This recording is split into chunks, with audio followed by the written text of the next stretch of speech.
Shalom jemaat yang dikasihi Tuhan. Pagi hari ini kita akan membaca satu bagian firman Tuhan dari Matius 5 ayat 37. Saya bacakan bagi saudara. Firman Tuhan berkata, "Jika ya, hendaklah kamu katakan ya. Jika tidak, hendaklah kamu katakan tidak. Apa yang lebih daripada itu berasal dari si jahat." Saudara, bagian firman Tuhan ini adalah perkataan Tuhan Yesus yang mengajarkan kepada kita murid-muridnya untuk berkata benar. Jika ya, katakan ya. Jika tidak, katakan tidak.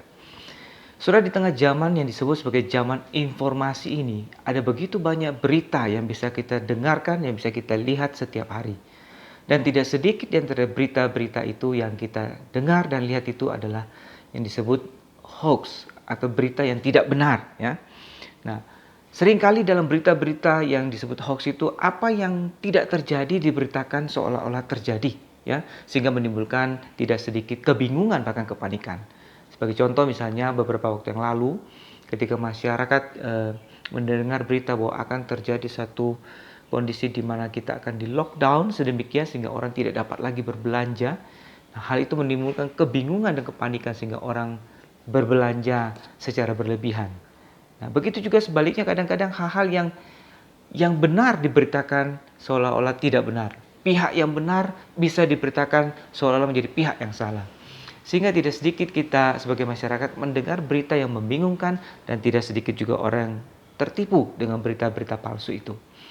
Nah, saudara, manusia membutuhkan kebenaran di dalam hidupnya sehingga hidupnya boleh terarah dengan benar, sehingga hidup manusia juga bisa berjalan di dalam kebenaran, ya.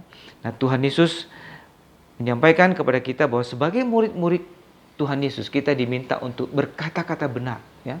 Untuk mengatakan apa adanya. Jika ya, katakan ya. Jika tidak, katakan tidak. Nah, saudara, ini merupakan satu karakter yang Tuhan Yesus inginkan ada dalam diri anak-anak Tuhan, murid-muridnya. Yaitu bahwa kita menjadi orang-orang yang dapat dipercayai perkataannya. Karena ketika kita mengatakan ya, itu adalah benar ya, dan jika tidak, itu pun juga sesungguhnya adalah tidak. Nah, saudara-saudara, tentu saja dalam kehidupan bermasyarakat ketika anak-anak Tuhan dipanggil untuk menjadi terang, menjadi garam, maka perkataan yang dapat dipercayai, perkataan yang benar itu menjadi satu kesaksian yang sangat baik. Sebagai contoh, misalnya saudara, ya, kita mengenal seorang tokoh masyarakat yang juga seorang anak Tuhan yang baik, yaitu almarhum Bapak Yap Tiang Hin, ya, yang dikenal sebagai orang yang jujur, seorang yang berkata benar, seorang yang selalu juga membela kebenaran. Nah, saudara, satu contoh yang baik seorang anak Tuhan yang dipercayai kejujurannya, dipercayai integritasnya karena ia berkata benar di dalam hidupnya, di dalam karyanya.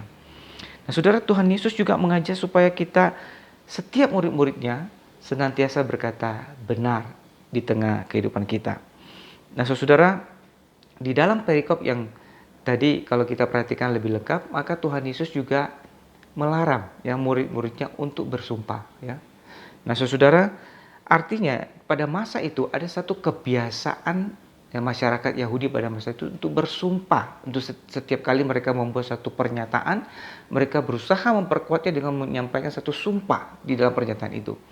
Nah, saudara, Tuhan Yesus melarang kebiasaan bersumpah seperti itu, ya, karena kita tidak punya kuasa, ya, untuk bersumpah atas sesuatu.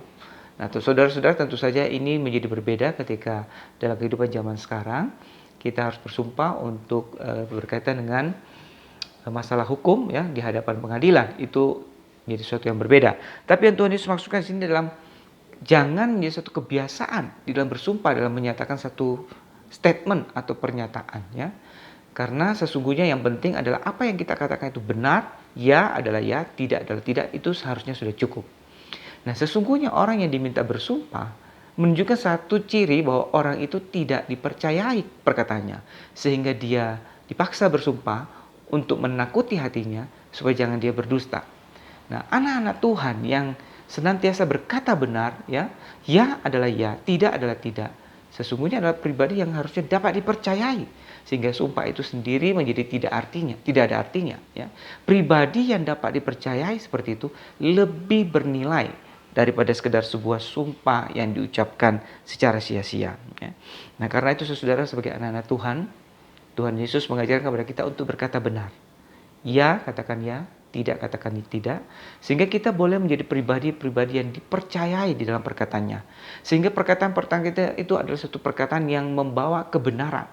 Yang juga menjadi terang di tengah kehidupan kita sehari-hari. Yang bisa menolong orang lain juga melihat kebenaran yang sama. Sehingga keberadaan kita, panggilan kita untuk menjadi terang di tengah dunia itu pun menjadi sesuatu yang nyata, yang berguna bagi orang lain. Kiranya Tuhan memberkati kita. Amin. Mari kita berdoa. Tuhan, terima kasih untuk firman-Mu. Dan tolong kami untuk boleh menjadi terang dengan berkata benar. Beri kami kesanggupan dan ketaatan untuk berkata benar. Terima kasih Tuhan. Dalam nama Tuhan Yesus kami berdoa. Amin. Selamat pagi, Tuhan memberkati.